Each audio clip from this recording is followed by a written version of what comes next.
നമസ്കാരം ട്രേഡേഴ്സ്, നമസ്കാരം ഇൻവെസ്റ്റേഴ്സ്. ലോകത്ത് ഇപ്പോൾ അശാന്തി പടർന്ന ഒരു നിലയിലാണുള്ളത്. മാർക്കറ്റിലും വളരെ വലിയ തോതിൽ ഭീതിയുണ്ട്. ഇസ്രായേൽ ഇറാൻ യുദ്ധം മൂർച്ഛിക്കുകയാണ്. വേഴ്സ്റ്റ് ആയിട്ടുള്ളൊരു സിനാരിയയിലാണ് ഇപ്പോൾ അത് നടന്നുകൊണ്ടിരിക്കുന്നത്. ഗ്ലോബൽ മാർക്കറ്റിൽ അത് വിസിബിൾ ആണ്. ഗ്ലോബൽ മാർക്കറ്റിൽ ഏറ്റവും താഴെ നാസ്ഡാക്ക് ഡോയും 255 769 പോയിന്റിന്റെയും ഇടിവ് രേഖപ്പെടുത്തി. അതിന് മുകളിലുള്ള 3 യൂറോപ്യൻ മാർക്കറ്റിലും കനത്ത ഒരു ഇടിവുണ്ടാക്കി. കൂടാതെ തന്നെ കഴിഞ്ഞ ദിവസം US ലിസ്റ്റ് ചെയ്ത ഇന്ത്യൻ കമ്പനികളിൽ ADR കാണാം. റിലയൻസും ഡോക്ടർ റെഡ്ഡി, HDFC, ICICI ബാങ്കും, വിപ്രോ, ഇൻഫോസിസ് തുടങ്ങിയ കമ്പനീസും US മാർക്കറ്റിൽ ലിസ്റ്റ് ചെയ്ത കമ്പനീസാണ്. അവരും നല്ലൊരു സെൽ ഓഫ് കണ്ടു. നിഫ്റ്റിയുടെ ഈ ഒരു വീക്കിലിയിൽ പെർഫോമൻസ് നോക്കുകയാണെങ്കിൽ നിഫ്റ്റി കഴിഞ്ഞ തിങ്കളാഴ്ച ദിവസം ഒരു ഗ്യാപ്പ് അപ്പിൽ ഓപ്പൺ ചെയ്താണ്. അതിനുശേഷം 25,200 ഹൈയിൽ നിന്നും 703 പോയിന്റിന്റെ ഇടിവുണ്ടായി. കഴിഞ്ഞ വെള്ളിയാഴ്ച വലിയൊരു ഗ്യാപ് ഡൗൺ കാണാം. അതിനുശേഷം കഴിഞ്ഞ വെള്ളിയാഴ്ച ചെറിയൊരു റിക്കവറി രേഖപ്പെടുത്തി. അപ്പൊ തിങ്കളാഴ്ച ഓപ്പണിംഗിൽ നിന്ന് വെള്ളിയാഴ്ച ക്ലോസിംഗ് വരെ 360 പോയിന്റും, തിങ്കളാഴ്ച അതല്ലെങ്കിൽ വീക്കിലി ഹൈയിൽ നിന്ന് വീക്കിലി ലെവലിലേക്ക് 703 പോയിന്റിന്റെയും ഫോള് നിഫ്റ്റി ഉണ്ടാക്കി. പക്ഷെ വീക്കിലി അടിസ്ഥാനത്തിൽ ഇപ്പോൾ 360 പോയിന്റിന്റെ ഒരു ഫോളാണ് നിഫ്റ്റിയിൽ ഉണ്ടാക്കിയിട്ടുള്ളത്. FIസിന്റെ ആക്ടിവിറ്റീസ് വളരെയധികം ക്രൂഷ്യലാണ് ഈ ഒരു സമയത്ത്. FIസിന്റെ ആക്ടിവിറ്റീസ് പരിശോധിക്കാം. FIസ് കഴിഞ്ഞ ദിവസങ്ങളിൽ, കഴിഞ്ഞ ഒരാഴ്ചയായിട്ട് ഇന്ത്യൻ മാർക്കറ്റിൽ അവര് ഒരു സെല്ലിംഗ് മോഡിലേക്ക് പതിയെ ഷിഫ്റ്റ് ചെയ്ത് കാണാൻ സാധിക്കും. FIസ് 13-ം തീയതി അവർ സെല്ലേഴ്സ് ആയിരുന്നു, 12-ം തീയതി സെല്ലേഴ്സ് ആയിരുന്നു, 11-ം തീയതി സെല്ലേഴ്സ് ആയിരുന്നു. തിങ്കൾ ചൊവ്വ ദിവസങ്ങളിൽ മാത്രമാണ് അവർ ബയേഴ്സ് ആയിട്ടുള്ളത്. FIസ് കഴിഞ്ഞ ആഴ്ചയിലെ 3 ദിവസവും സെല്ലേഴ്സ് ആയിരുന്നു. DIs എല്ലാ ദിവസവും ബൈ നടന്നിട്ടുണ്ട് എങ്കിൽ കൂടിയും നമ്മൾ കണ്ടിരുന്നു കഴിഞ്ഞ ആഴ്ചയിലെ നമ്മുടെ PCR എല്ലാം തന്നെ 0.6 ആയിരുന്നു. അൾട്രാ ബിയറിഷ് ആയ രീതിയിൽ മാറി FIs സെല്ലിംഗ് മോഡിലേക്ക് മാറിയിട്ടുണ്ട്. ഇനി അടുത്ത ആഴ്ച ഗ്ലോബലി നോക്കുമ്പോൾ ഏറ്റവും പ്രധാന ഈവന്റ് എന്ന് പറയുന്നത് ജൂൺ 16-ം തീയതി ഇന്ത്യയുടെ wholesale price inflation data 12 PM വരുന്നുണ്ട്. US നിന്ന് core retail sales 6 PM June 17-ം തീയതി വരുന്നുണ്ട്. ജൂൺ 18-ം തീയതിയാണ് ഈ ആഴ്ചയിലെ ഏറ്റവും വലിയ ഈവന്റ് ആയ ഫെഡറൽ ഇൻട്രസ്റ്റ് റേറ്റ് ഡിസിഷൻസ് എല്ലാം തന്നെ വരുന്നത്.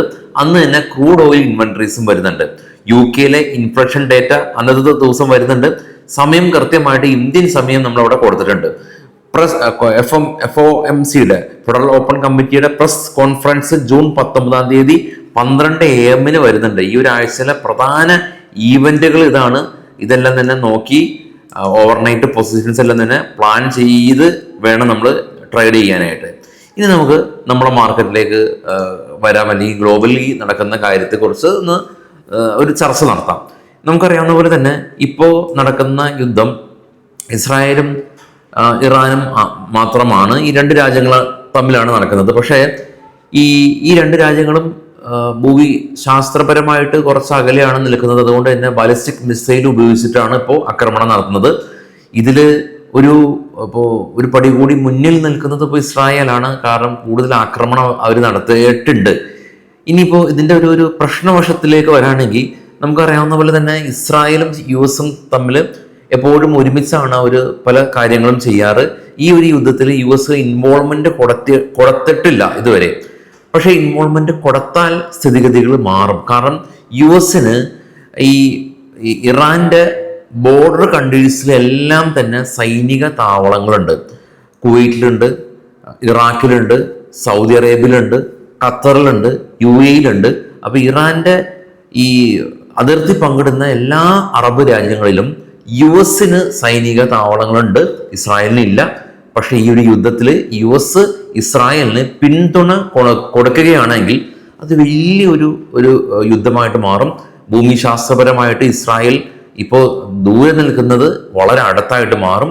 അങ്ങനെ അടുത്തായിട്ട് വലിയൊരു യുദ്ധത്തിലേക്ക് പോകുകയാണെങ്കിൽ, ഇപ്പോഴും വലിയ യുദ്ധം തന്നെയാണ്, പക്ഷെ കുറച്ചും കൂടി കരമാർഗമുള്ള യുദ്ധത്തിലേക്ക് പോകുകയാണെങ്കിൽ കഴിഞ്ഞ ആഴ്ചയിൽ നമ്മൾ കണ്ടപോലെ തന്നെ ലോകത്തിൽ തന്നെ ഓയിൽ പ്രൊഡ്യൂസേഴ്സിൽ ഗ്ലോബലി സപ്ലൈ ചെയ്യുന്നത് 4% ഇറാന്റെ ഭാഗത്തു നിന്നാണ്. ഓൾറെഡി തന്നെ ക്രൂഡ് ഓയിൽ പ്രൈസ് സ്പൈക്ക് ചെയ്തു. അത് കാരണം ഇന്ത്യൻ ഓയിൽ മാർക്കറ്റിംഗ് കമ്പനീസിന്റെ സ്റ്റോക്കുകൾ കഴിഞ്ഞ ആഴ്ചയിൽ ഇടിവ് രേഖപ്പെടുത്തിയത് കാണാൻ സാധിക്കും. കൂടാതെ പെയിന്റിന്റെ റോ മെറ്റീരിയൽ ക്രൂഡിൽ നിന്നാണ്. ഇതുകൊണ്ട് തന്നെ ഈ പെയിന്റ് കമ്പനീസും സ്പൈക്ക് ചെയ്യും. പെയിന്റും ക്രൂഡും മാത്രമല്ല, ഗ്ലോബലി നോക്കുകയാണെങ്കിൽ ഇപ്പൊ ഗോൾഡ് സ്പൈക്ക് ചെയ്യുന്നുണ്ട്. ഒരു ഒരു സ്റ്റെബിലിറ്റി ഗ്ലോബൽ മാർക്കറ്റിൽ നഷ്ടപ്പെടും. ഓൾറെഡി തന്നെ ട്രംപിന്റെ എല്ലാം തന്നെ ഡെഡ് ലൈൻ അടുത്തു. ഇന്ത്യ, ചൈന, കാനഡ, UK രാജ്യങ്ങളായിട്ടുള്ള ട്രേഡ് ഡീലുകൾ നടത്തേണ്ടത് ഉള്ള സമയത്താണ് ഇത്തരത്തിലുള്ള മാർക്കറ്റിനെ വലിയ തോതിൽ നെഗറ്റീവായിട്ട് സ്വാധീനിച്ച മറ്റൊരു കാര്യം കൂടി വന്നത്. 2025 മൊത്തത്തിൽ ഒരു ശോകമായിട്ടുള്ളൊരു അവസ്ഥയിലാണ് ഇപ്പോൾ കടന്നു പോകുന്നത്. നിഫ്റ്റിക്ക് ഓൾ ടൈം ഹൈയിലേക്ക് പോകാനായിട്ട് വളരെയധികം വെമ്പൽ കൊണ്ട ഒരു മാർക്കറ്റാണ് നമ്മൾ കണ്ടത്. FISന്റെ ഭാഗത്തു നിന്ന് കനത്ത ബൈയിങ് ഉണ്ടായിരുന്നു. പക്ഷെ അതിന് ആ ഒരു പ്രതീക്ഷയ്ക്ക് ഒരു ഭംഗം വരുത്തുന്ന രീതിയിലാണ് ഇപ്പോൾ ഗ്ലോബലി ഉള്ള കാര്യങ്ങൾ. ഇനിയിപ്പോൾ ഈ സ്പെസിഫിക് ആയിട്ടുള്ള കാര്യത്തിലേക്ക് കമ്പനി അല്ലെ സ്പെസിഫിക് ആയിട്ട് നെഗറ്റീവായിട്ട് ബാധിച്ച കമ്പനിയിലേക്ക് പോകുകയാണെങ്കിൽ അദാനി പോർട്ട്. നമുക്കറിയാം, ഈ ഇസ്രായേലിലെ ഹഫീഫ പോർട്ട് ഈ അദാനി പോർട്ടാണ് അവർ ചെയ്യുന്നത്.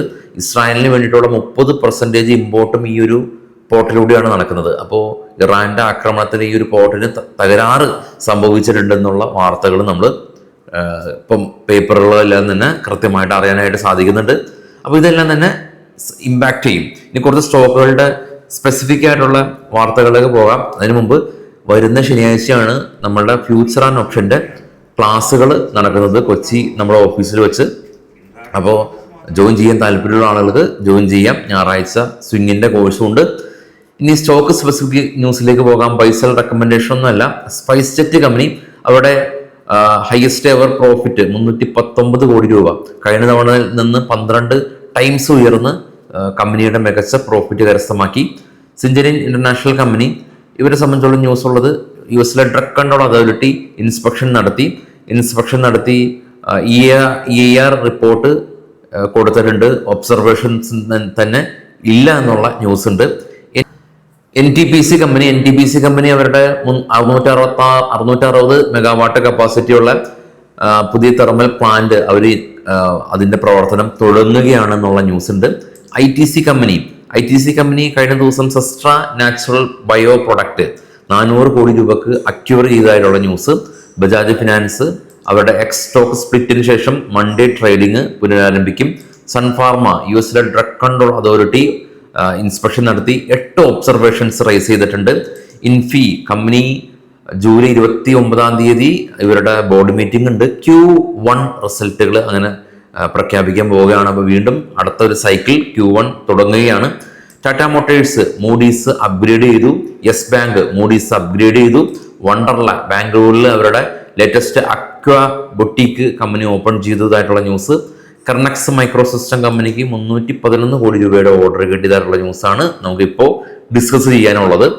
അപ്പോൾ നാളെ രാവിലെ നമുക്ക് പ്രീ മാർക്കറ്റ് സെക്ഷനൊക്കെ ആയിട്ട് എത്താം. അപ്പോൾ എല്ലാവർക്കും ഒരു നല്ലൊരു സൺഡേ ദിനം ആശംസിക്കുന്നു. Thank you all.